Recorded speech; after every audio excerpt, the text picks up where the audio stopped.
साथीहरु सबैलाई राम राम छ अनि सबैलाई ढोक दिया। आज चाहिँ मैले सानो ब्लग लिएर आएको छु। हेर्नुहोस् तपाईले ब्लग चाहिँ जाँदै जाँदै नि हेर्नु आई गर्मी आयो। गर्मी आएपछि आइसक्रिमका गाडीहरु धेरै लाइन लागेर राखिरहेछन्। यहाँ चाहिँ अब यो म्युनिसिपालिटीको गाडी हैन, कचरा लान्छेले चाहिँ कचक कचक चेपेर चाहिँ एकदम डल्लो डल्लो पारेर लाडो रहेछ के, एकदम कचक कचक पारेर एकदम पुरा मज्जाले डल्ला डल्ला पारेर लान्छन्। ती परेवाला चारो हालेका छन् बिहान बिहानै हैन।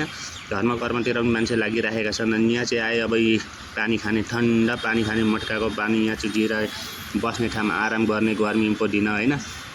अनि म चाहिँ यसरी लोई आफ्नो ड्युटीतिर आफ्नो मन्दिरतिर बढिरहेको छु। यसरी बढ्दै जाँदै चाहिँ अनि अब म पुग्न आँटे चोकमा। अब चोकमा पुगेपछि के गर्नु भनेर सिग्नल लागिरहेको थियो। सिग्नल लागेपछि चाहिँ अब यस्तो यताउता हेरेर अब पार हुनु पर्यो भनेर चाहिँ सोचिरहेको छु। पार हुनु पर्यो भनेर सोच्दा चाहिँ अनि कुदेर डुग्रेर पार भएँ म यसरी कुदेर। किनभने डर लाग्छ, यहाँको मान्छेले गाडी वहीँ ल्याउँछन्। अनि यहाँ आएको त यहाँ हेर्नु त बोतलहरू त यहाँ त यस्तो हिसाबले लाँदा रहन्। अब सबै बोतल निकालेर दोकान जस्तै पारेर हैन, यो बोतल चाहिँ अनि झ्याम हान्दै फुटाउँदै लाँदा रहन्।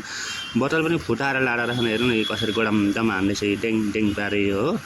बोतल अब एउटा हाल न अर्काले फुटिहाल्दो रहेछ कि, फुटेर अनि त्यसरी झुरुमुरु पाएर बोतल पनि बिक्री हुँदैन। यसरी बोतल पनि बिक्री भए यस्तो हैन। यता अनि अब यी रक्सीका बोतलहरू सबै चाहिँ बिक्री हुँदा रहन् यसरी राम्रोसँगले। अनि बिक्री गर्नको लागि चाहिँ अब मान्छेहरूले अब हैन यसो जम्मा गरेर राखेर बिक्री गर्दा अनि यस्तो हेर्नु बोतल कसरी चमचम हानेर फुटाउँदैछ यो मान्छेले। बडा रिस्कको काम हैन। घरिघरि त्यो बोतलको चोइटो चाहिँ कुदेर फुटेर उफ्रेर आएर चाहिँ आँखाभरि लाग्यो भने त्यसको के हालत होला हैन। बाई फेरि भेटौँला ल अर्को ब्लगमा।